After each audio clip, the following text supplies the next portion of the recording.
Ahora sí le doy la bienvenida a la entrevistada de hoy. Estoy hablando de la diputada Alexandra Insaurralde, diputada por La Valleja, a propósito de la ley de corresponsabilidad en la crianza, más conocida por algunos como ley de tenencia compartida.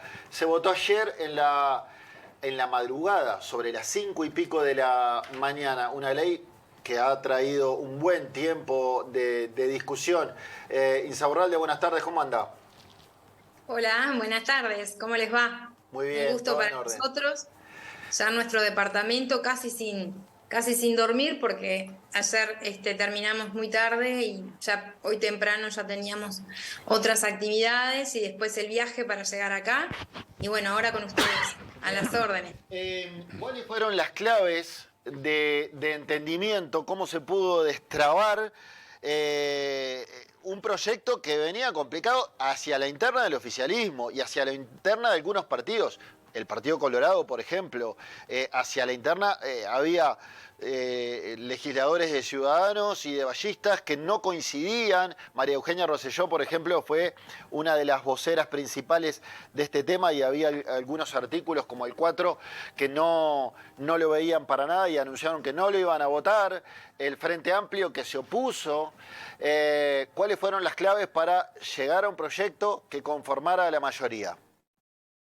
Bueno, en primer lugar, la voluntad de diálogo que siempre, obviamente que estuvo, pero creo que la clave en esto, desde nuestro punto de vista, no fue un cambio de esencia. No tuvo ninguna rebaja el artículo cuarto. Era como lo explico, como una especie de perfume concentrado, como una especie de pimpollo que abre, y lo que hace este artículo cuarto es desgajar todo el aspecto procedimental.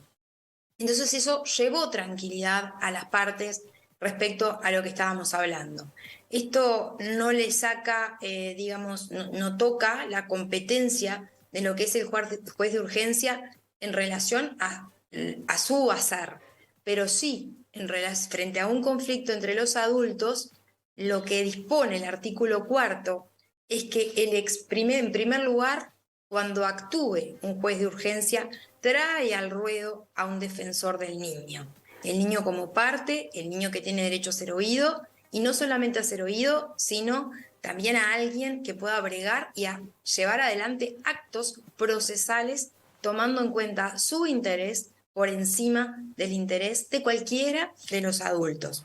Entonces, en ese caso, lo que se dice es, si ya existe un régimen de tenencia o visitas, bueno, el juez de urgencia, si no corre el riesgo el niño, no las podrá modificar. En el caso de que las modifique, lo que se establece es un plazo muy perentorio para que el expediente pase al juez de familia. Y en el ámbito del juez de familia, que es la sede natural para decidir sobre las situaciones que afectan a la niñez, sigue presente, por supuesto, el defensor del niño, pero además todo lo que es lo que es la abogacía de la infancia por parte de ese juez de familia, un ámbito que además es más amigable, un ámbito que no tiene plazos perentorios, donde el juez de familia, con los tiempos que considere, porque ahí ya no hay plazos perentorios como el sede de urgencia, va a determinar qué es lo mejor para el niño en el caso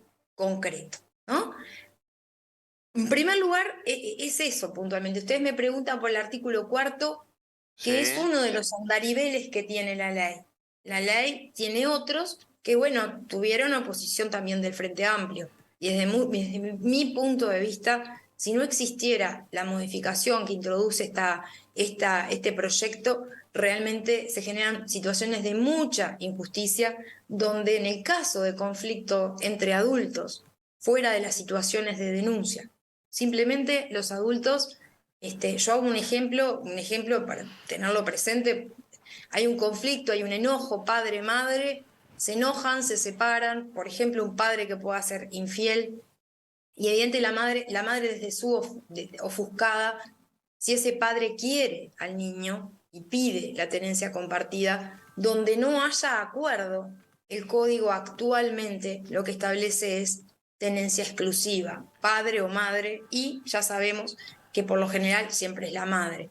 El código actualmente establece un criterio cuantitativo que dice, bueno, vaya con el padre con el que estuvo más tiempo y nada más. Establece oír al niño, pero a secas. Y este código, esta modificación, lo que establece es, en esos casos que son tan comunes y que, de los que no se está hablando, porque es los que a nosotros, una vez que abordamos este proyecto de ley y comenzamos a estar en esto, dicen, son tantos los testimonios que nos van llegando después, no a priori, insisto, porque no respondemos a ningún grupo de interés. Pero a mí me pasa, el padre que quiere hacerse cargo y que la madre, capaz que por enojo o porque realmente no lo quiere, termina el niño siendo rehén de esa situación de enojo y bueno, en lugar de mirar por el interés del niño, que siente la ausencia del padre como un abandono, hay que ver lo que es la presencia, la complementariedad de los padres en lo que representa la vida de un niño, en lo que representa su infancia, en lo que representa la formación de su propia identidad, de construir su propia personalidad. Y esta reforma pone énfasis en un derecho humano fundamental. También es la libertad, la posibilidad de decidir, la posibilidad de hablar, de que garantizar que esa voluntad expresada del niño no sea producto de una manipulación, a veces consciente y a veces inconsciente, producto del enojo de esos padres separados.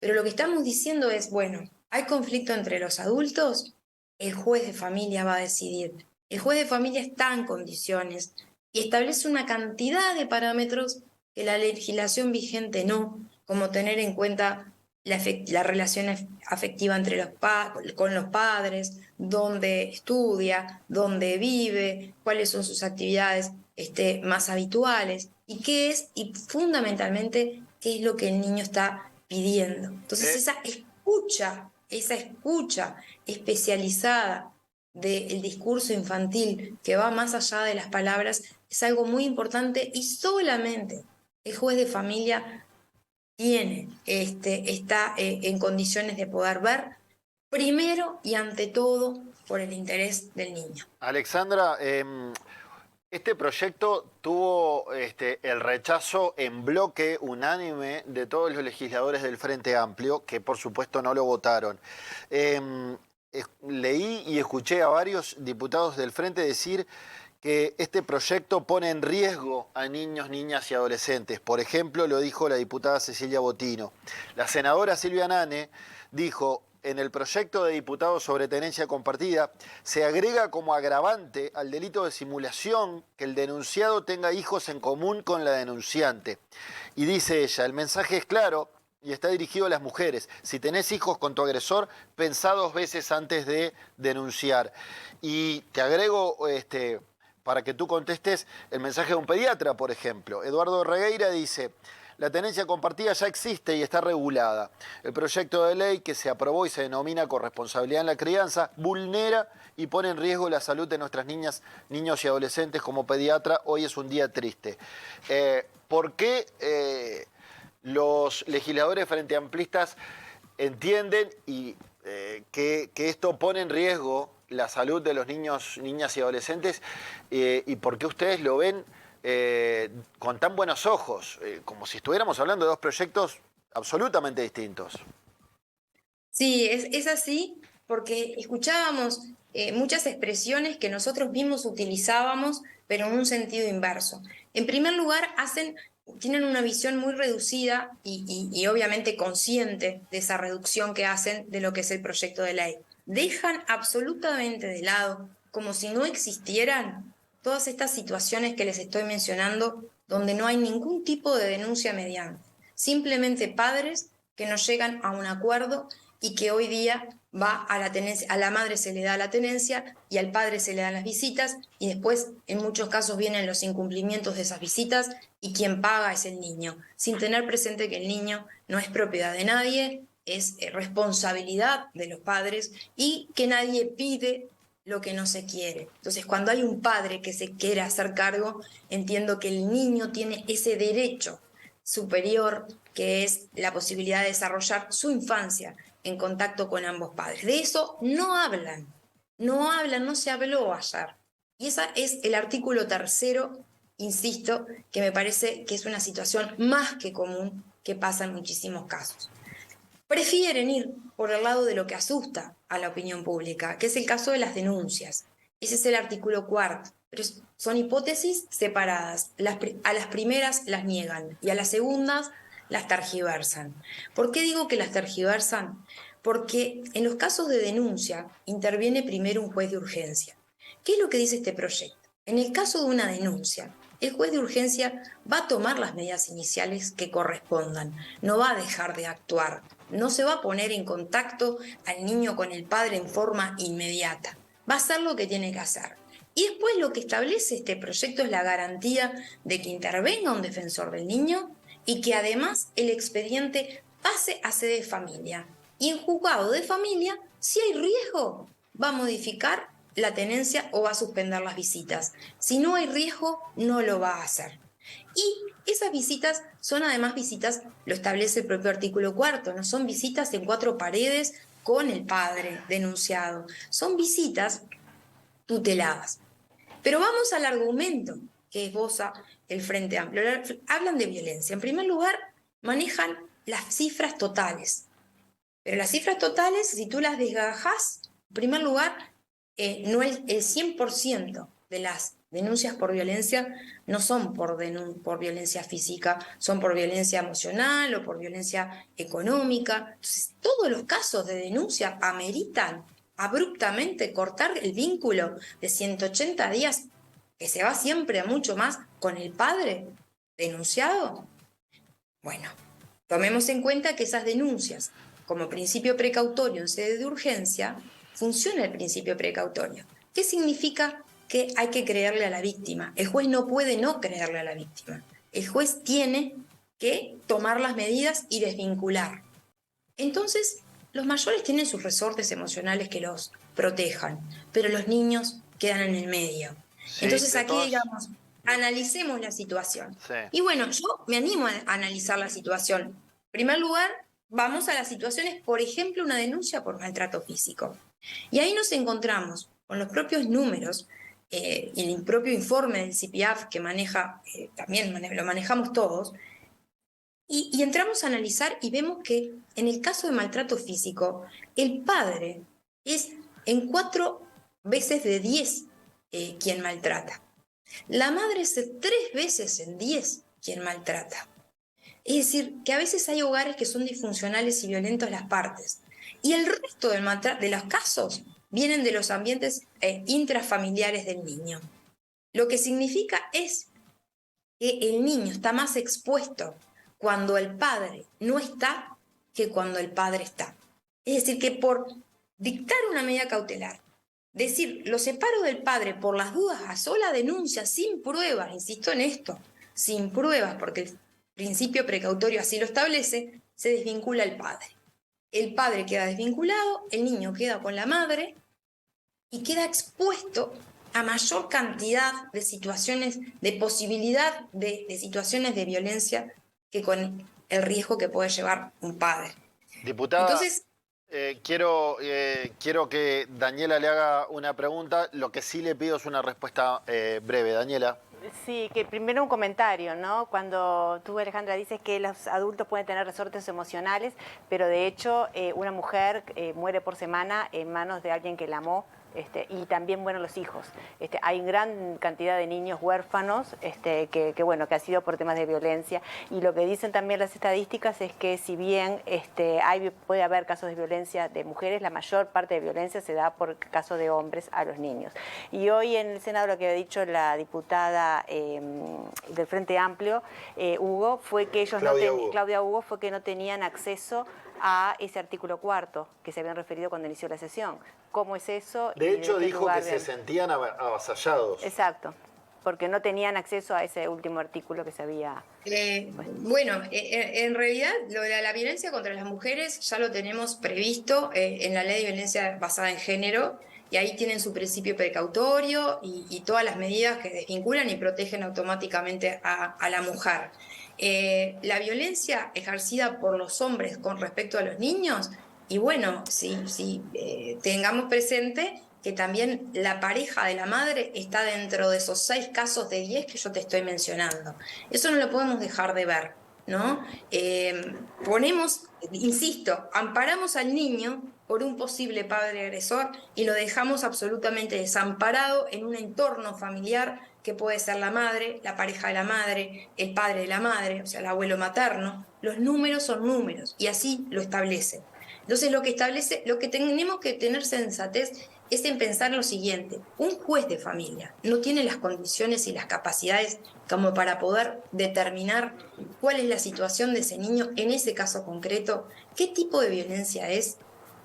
El defensor del niño, que es un abogado también experiente, con la expertise necesaria y con la formación específica para este trabajo, ¿no? Los peritos, la responsabilidad funcional que tiene el juez, que lo establecemos a texto expreso, ante un mal desempeño corre un riesgo su propia carrera. Entonces, con todos esos recaudos, estamos diciendo que un juez de urgencia que denuncia y que baja las medidas cautelares sin prueba porque lo tiene que hacer, porque la ley lo señala de esa manera, que ese es el ámbito adecuado para decidir que se interrumpe el vínculo del niño con el padre sin pruebas. Lo que estamos diciendo es que el juez de urgencia haga lo que tiene que hacer, pero ese expediente tiene que pasar al juez de familia. Y por el niño va a velar el juez de familia poniéndose al medio y pensando y mirando como hemos mirado nosotros como legisladores. Porque nosotros, ¿a quién se le ocurre que como legisladores vamos a poder querer un proyecto que pone en contacto un niño con un agresor? ¿Qué juez de familia va a poner a un niño en contacto con un agresor? Entonces, el niño, más allá de las situaciones de denuncia, que no significa violencia, denuncia por violencia, pero no significa que efectivamente haya habido violencia. Ahí lo que hay es una denuncia y como principio precautorio, sin prueba, a simple llamada telefónica del sistema judicial, se comunica del policial al judicial y el juez decreta la medida cautelar. Bien. Entonces lo que decimos es, tengamos un resorte de garantía. Tampoco el reglamento de la Cámara establece que los modificativos y sustitutivos, y yo lo he visto muchísimas veces, surgen a lo largo del debate. Estamos tratando un proyecto de ley, está incluso votándose, y llegan los sustitutivos y los aditivos en ese mismo momento. En este caso, hubo un proyecto que se fue trabajando, que se fue llegando a ese consenso, como les iba señalando, y que además se lo dimos una hora antes de comenzar la sesión. Es decir, entre la posibilidad de haberlo visto durante la sesión y verlo en la sesión, hay una diferencia y el reglamento hubiera permitido que allí mismo, durante el debate, se hubiera podido presentar y sin embargo se les entregó antes. Pero además el Frente Amplio no votó incluso artículos que son absolutamente inocuos, que recogen la Convención de los Derechos del Niño, que recogen la Constitución de la República, que recogen el Código Civil. Como ellos mismos dicen, la corresponsabilidad en la crianza ya es un principio jurídico y ni siquiera lo votaron. Bueno, claramente hay una concepción bien opuesta de este tema, ¿no? Alexandra, creo que hay un cambio de paradigma y eso es lo que molesta. Okay. Se ha trabajado mucho en el desarrollo de la abogacía de la mujer y se logró la ley de violencia de género. Muy bien. Sin escuchar al instituto, sin escuchar académicos vinculados al derecho procesal y sin recursos. En este caso tenemos un proyecto que antes de que sea ley, ya la rendición de cuentas 2021 previó la creación de 18 cargos de defensores de oficio. Pero así hubiera uno. Ese uno único tiene que ir destinado a los niños. Y además es válido el argumento de que tengamos que legislar en función a las condiciones de funcionamiento del sistema judicial. Es a la inversa. Primero tenemos que crear el derecho de fondo, poner el centro desde donde nunca debió salir, que es en el niño, que es el vulnerable, es el que no tiene voz, el que no se puede organizar y que está realmente desamparado, porque creo que muchos se amparan en que es el interés del niño, pero en realidad defienden su propio interés. Y eso es lo que no puede pasar. Muy bien. Diputada nacionalista Alexandra Insaurralde, muchas gracias por esta entrevista, Bueno, Buscadores. estoy a las órdenes.